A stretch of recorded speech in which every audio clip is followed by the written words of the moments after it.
Ayan. Yan ang pinakamagandang tanong dyan.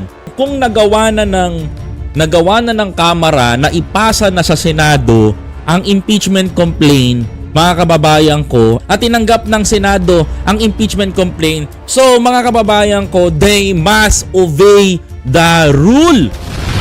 Mga kababayan, ngayon mga kababayan ko, panoorin ninyo dahil dito pa lang sa mga batas na ito mga kababayan ko ay mas maiintindihan ninyo mga kapatid yung dapat na malaman at maunawaan ng sambayan ng Pilipino at paano tayo niloloko ng mga senador na bumoto na ibalik sa Kamara ang impeachment complaint ng taong bayan. Ibalik sa Kamara ang impeachment complaint ng taong bayan. Bakit ko nasabing taong bayan? Sapagkat ng taong bayan po ang kumakatawan sa Kongreso. Sa Kongreso.